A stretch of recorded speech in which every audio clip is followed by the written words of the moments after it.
India's road to cleaner mobility. Here we are talking about this CAFE norms. I hope that's clear. So that's why we are not talking about what CAG has highlighted with respect to this or that. Okay.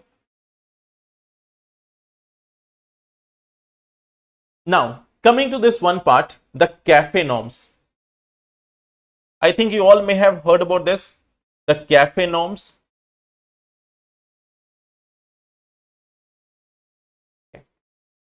Now, I think you are having a background of this. It is applicable to vehicle manufacturers.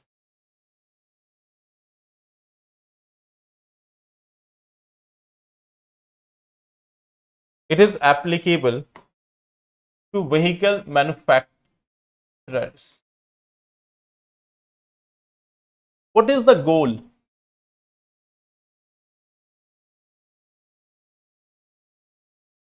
To improve the mileage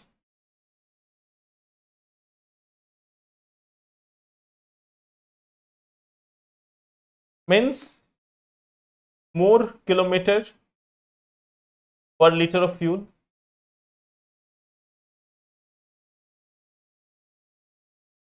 And the second goal is to reduce the greenhouse gas emission.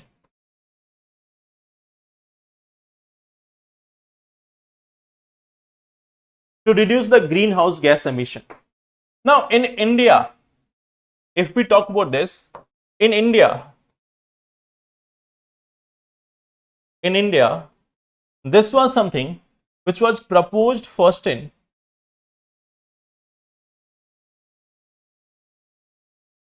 2017, and what we see that recently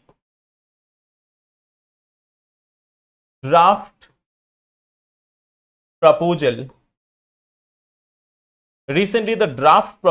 of CAFE 3 norms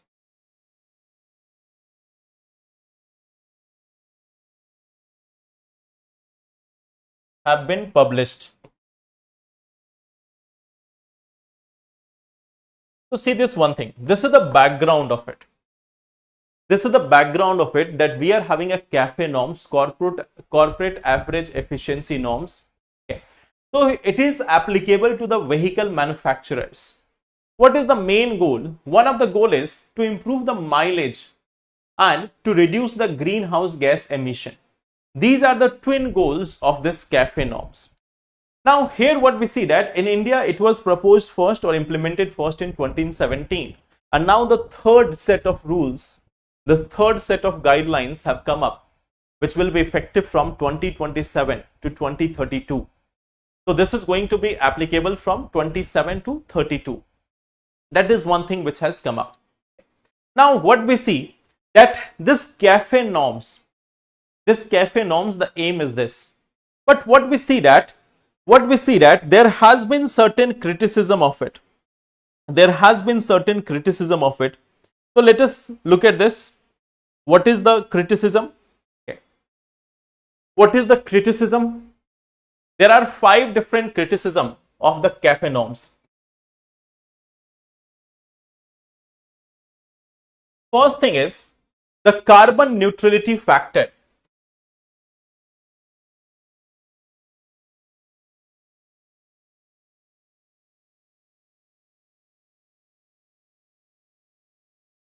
What we see here,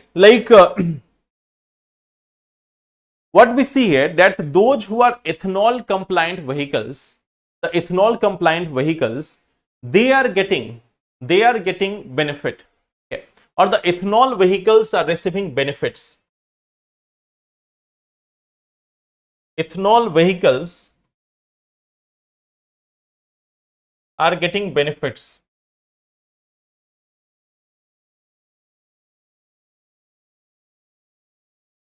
As they are considered carbon neutral.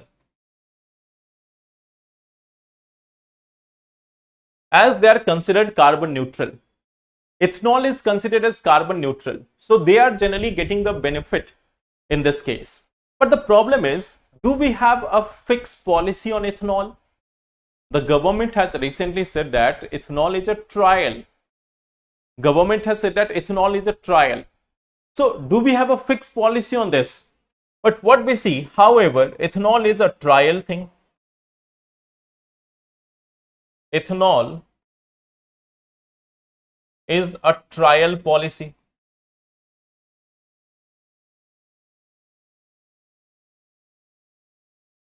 We are having ethanol as a trial policy.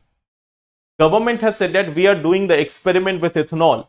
So if we are having an experiment and we are making our entire CAFE norms on the basis of an experiment, we are not clear about the ethanol. We are not clear about the ethanol. In fact, the government has recently accepted that it is having a little bit lesser mileage. It is causing reduction of mileage somewhat. Okay. So how we are going to use that for giving benefits in CAFE norms? On one hand, the CAFE norms is aimed at improving the mileage, but then we are giving benefit for the ethanol vehicles because that is carbon neutral. That is carbon neutral. So this is one of the major challenge in our ethanol policy. Second thing is like we have this option that if we are going for battery electric vehicles or if we are having the hybrids, they are getting some benefit. Okay. So what we see that there is no such focus on reducing the efficiency, on increasing the efficiency of the existing vehicles. Okay. We see that this is the credit for clean vehicles. Credit for clean vehicles. Basically what happens that a company gets more credit for electric vehicle, flex fuel vehicle, etc. Now, they are not working. The second thing is a company can get more credit. A company can get more credit for electric vehicle, flex fuel vehicle. So they are not working on improving the efficiency of petrol or diesel vehicle. They are not working on improving the efficiency of petrol diesel vehicle.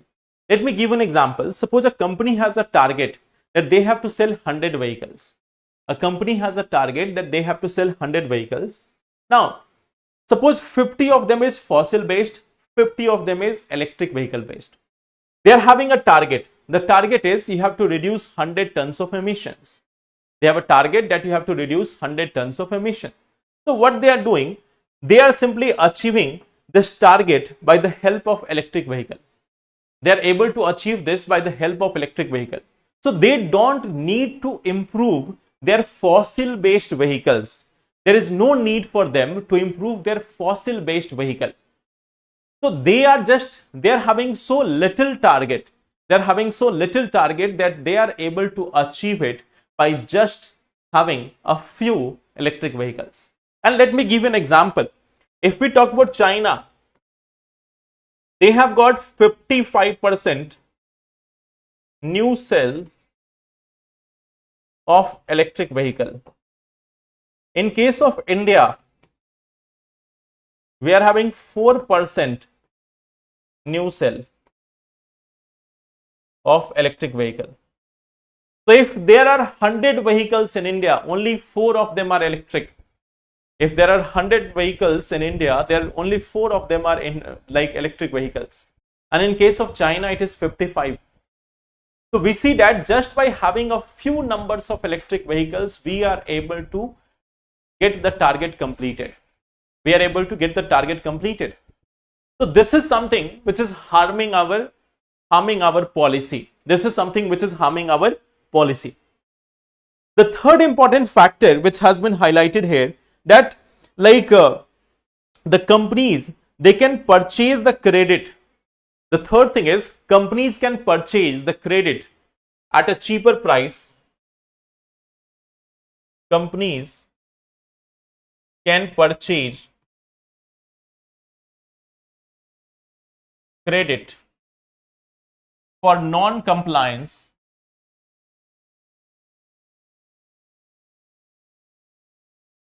from Bureau of Energy Efficiency. Then we also see that the credits cost much lower as compared to innovation cost. So companies are able to do this one simple thing. Why to invest in technology? Why to invest in technology when you can purchase cheaper credits from Bureau of Energy Efficiency?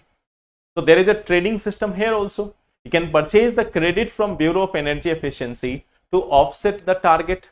If you have been given a target that you need 100 credit, so purchase it from Bureau of Energy Efficiency. They will provide you at a cheaper rate. So why to focus on improving the efficiency of vehicle? Why to focus on innovation when you can easily purchase the credit from Bureau of Energy Efficiency itself? So government itself is selling the credit. So then what we see that it's quite easier for them. Then at the same time, this compliance is assessed over 3 years. So no need to improve at a faster rate. Third thing is the time gap. Compliance assessment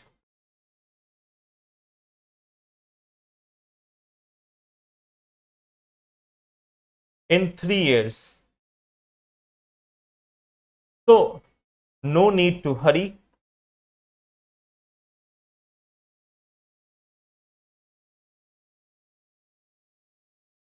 So we see that there is no need to hurry for innovation also. So again, the companies don't have to be faster. They don't have to do anything at a fast rate. Okay. So this is one of the part that why the companies are not going for innovation. Why the companies are not going for innovation. Okay.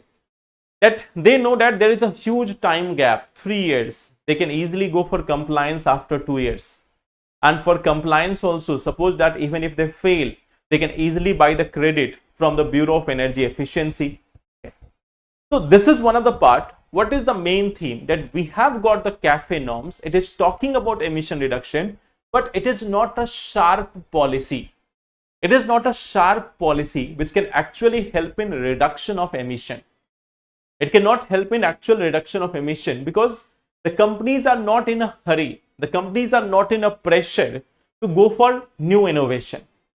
So that is one of the things which is being discussed in this article. Okay. So now what we see that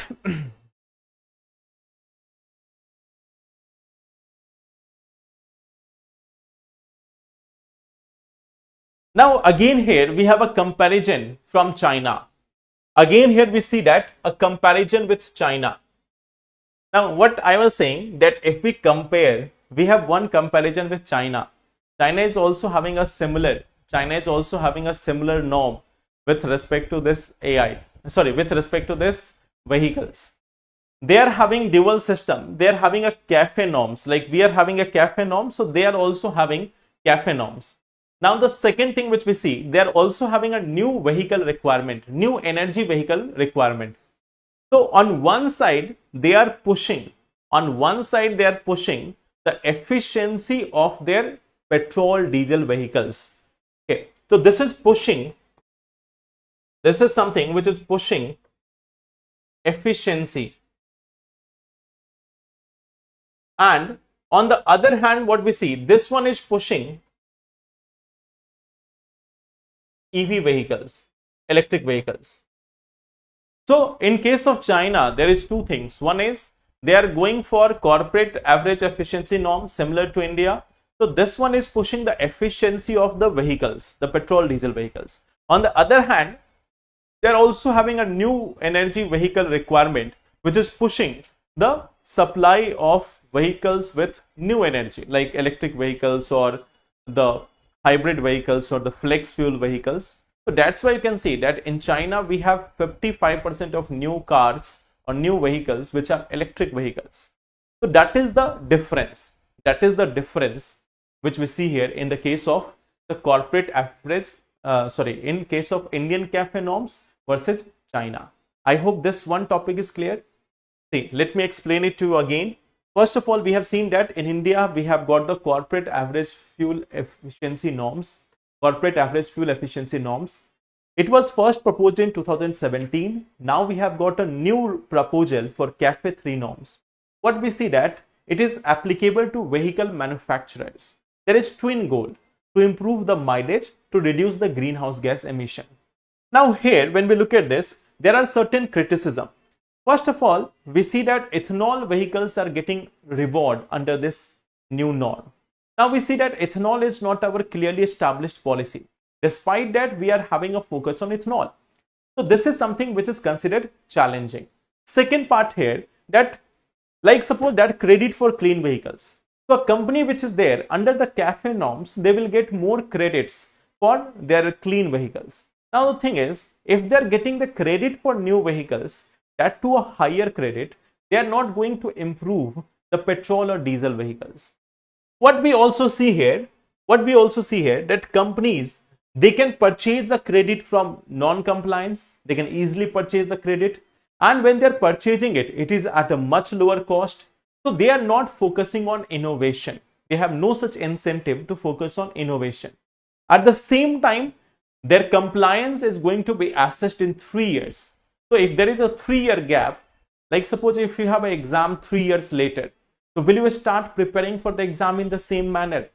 If you have an exam just 2 months later, you will be fully focused on it. You will be giving full attention to the class. You will not focus, or you will not deviate. You will not deviate to other issues. But when you know that exam is at least 1 year away, then you can deviate on to other issues. You can talk about something else. But when the exam comes near, then you start focusing on what is given in Lakshmikant, what is there in editorial, what is there in current affairs. So that is the same thing here also.